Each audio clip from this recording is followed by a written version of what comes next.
विद्यार्थियों, ताई के व्यक्तित्व में कठोरता में कोमलता का वास है। ताई ऊपर से जितनी सख्त दिखती हैं, कठोर दिखती हैं, अंदर से वो इतनी सख्त है नहीं।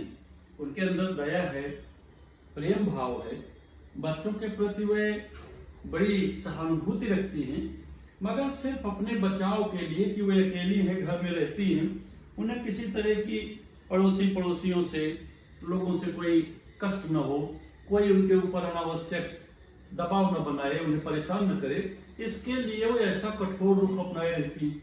समझदार लोग जानते हैं ताई का असली व्यक्तित्व कैसा है। ताई का असली व्यक्तित्व बहुत ही उदार है। कहानी में आगे देख रहे हैं, आप लोग पूरी कथा पढ़ेंगे तब समझेंगे कि जब ताई एक बार गिर पड़ती हैं, सब बच्चे उनकी सेवा सहायता करते हैं, ताई उससे प्रसन्न हो जाती, फिर बच्चों को कभी मारने नहीं दौड़ती, कभी धमकी नहीं देती, उन्हें कहानियां सुनाती हैं और बच्चों की पुस्तक से कहानियां सुनती हैं। ये सब बातें मैं इस वीडियो में आपको बता रहा हूं। देखिए ताई किस तरह से अपनी बचाव करते करते, और कहानी में ताई का जो स्वरूप है, जैसे दिखाया गया है कि ताई हमेशा क्रोधित रहती हैं, पक्का सांवला रंग, रूप ऐसा कि देख करके ही लोग डर जाएं, वो इसलिए बताया लेखक ने ताकि लोगों को ताई के व्यक्तित्व की जो झलक है वह ऊपर ऊपर से पता न चले। कहते जब तक हम ऊपर ऊपर से किसी चीज को देखते हैं तब तक उसका असली स्वरूप नहीं प्रकट होता। आप जब उसके नजदीक जाते हैं तब उसका असली गुण पता चलता है। जैसे कटहल का फल है, नारियल का फल है, आप देखते हो, अखरोट है, ये सब कितने अच्छे फल हैं, मगर ऊपर से इनका स्वरूप कैसा एकदम कड़क है। नारियल के अंदर कितना नरम और कोमल और अमृत तुल्य जल है, मीठा फल है, लेकिन ऊपर से कितना कठोर है। इसी तरह ताई का व्यक्तित्व है, ऊपर से वह जितनी कठोर और क्या कहते हैं क्रोधित दिखती है, अंदर से ऐसी नहीं है।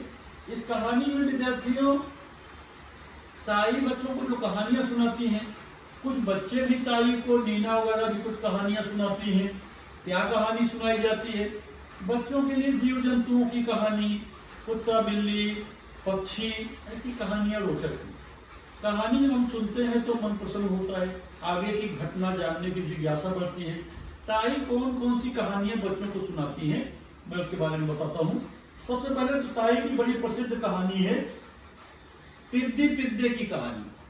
अब पिद्दी पिद्दा की कहानी क्या है तो ताई ही जाने, पूरी कहानी यहाँ लिखी नहीं है, उनकी प्रिय कहानी है।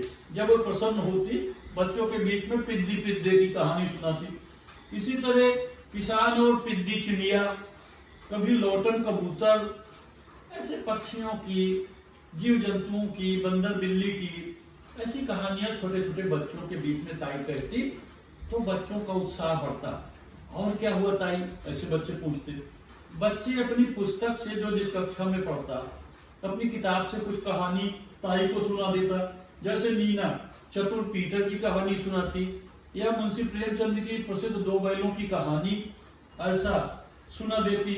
तो ताई को कहानी पता है, मगर बच्चों के मुंह से कहानी सुनकर ताई ऐसे भाव प्रकट करती कि जैसे उन्हें पता नहीं है।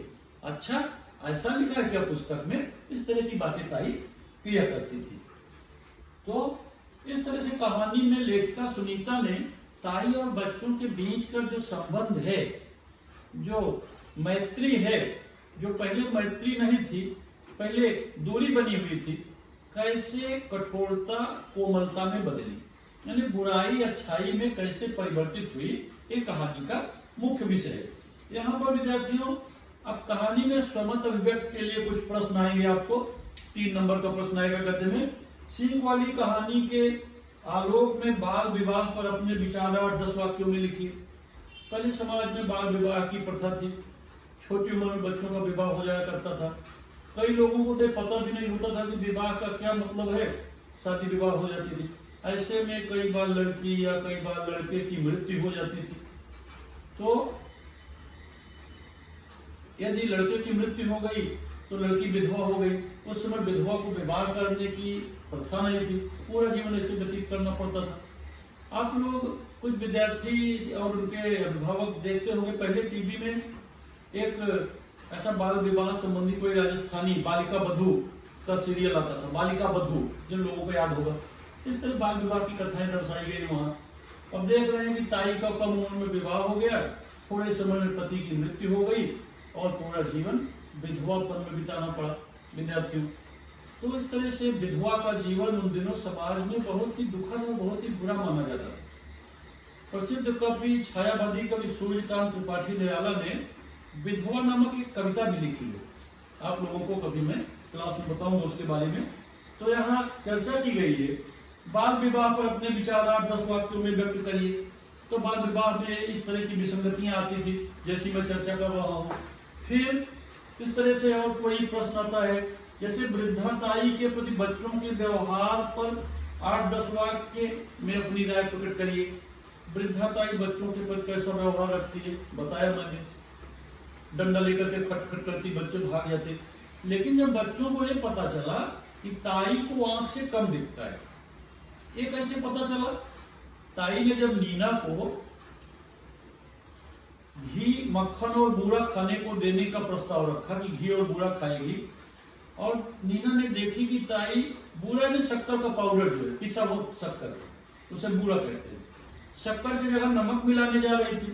पहली बार नीना ने इसका अनुभव किया, और जब उन्होंने बताया कि ताई आप बूरे की जगह नमक मिला रही हो, ताई दुआसी हो गई, उसे कष्ट हुआ, अपनी पीड़ा महसूस हुई कि आंख से कम दिखता है, मगर अपनी बात वो कहे किससे? लोग सुनकर के खिल्ली भी उड़ाते हैं ना, कहते ना, रहमान असुआ नैन ढर जिए दुख प्रकट करे, जाए निकालोगे ते कृष्ण भेद कह दे, रहीम ने दोहा लिखा। तो ताई दुखी हो गई, मगर जब नीना अपनी नानी से काजल की डिबिया मांग कर दी और ताई ने कुछ दिनों तक आंख में लगाया, तो धीरे धीरे रोशनी ठीक हो गई, आंखों की खुजली चली गई, जलन कम हो गई। तो इस तरह से ताई का नीना के प्रति प्रेम बढ़ा, और फिर नीना के साथ और दूसरे बच्चों से भी ताई के मन में प्रेम प्रकट हुआ। तो वृद्ध ताई का बच्चों के प्रति जो व्यवहार है, उस पर कुछ पंक्तियां आपको लिखनी है। इसी तरह से आपको नीना के सानिध्य में ताई के स्वभाव में होने वाले परिवर्तन, क्या बदलाव आया, उस पर राय अपनी प्रकट कर दी है। तो विद्यार्थियों, इस तरह से यह जो पूरी वर्णनात्मक कहानी है, जिसमें ताई के बचपन से लेकर के वृद्धावस्था तक के जीवन की घटनाओं का क्रमबद्ध वर्णन किया गया है, इसकी चर्चा इस कहानी में लेखिका सुनीता जी ने किया है। और फिर किस तरह से ताई का जब वृद्ध हो गई, आंखों से दिखना कम हो गया, शरीर की शक्ति कम हो गई, बच्चों को फिर मारने पीटने दौड़ना कम कर दिया, और फिर धीरे धीरे ताई और बच्चों के बीच एक गहरी दोस्ती हो गई। फिर तो बच्चे हमेशा ताई को घेरे ही रहते, ताई फिर अकेले नहीं बैठ पाती थी। कोई ना कोई बच्चा कोई किताब लेके आ जाता, ताई मैं कहानी सुनाऊंगा, ताई कहती सुनाओ। ताई को तो हजारों कहानियां याद थी। बच्चों, इस तरह से पहले गांव में रहने वाले जो बूढ़े बुजुर्ग लोग रहते थे, उनको बहुत सी सैकड़ों कहानियां याद रहती थी, एक से एक कहानियां बच्चों को सुनाया करते थे। तो आप लोग भी अपने घरों में जो बूढ़े लोग हैं, दादा दादी नाना नानी हो, यदि कोई ऐसे बुजुर्ग, उनसे आप कहानियां सुन सकते हो। वे कई रोचक कहानियां आपको सुनाएंगे। इस तरह कहानी के माध्यम से, कहानी विधा के माध्यम से सुनीता जी ने सीख वाली ताई के माध्यम से बच्चों के प्रति व्यवहार और जीवन में घटित उनकी घटनाओं की चर्चा किया है। धन्यवाद विद्यार्थी।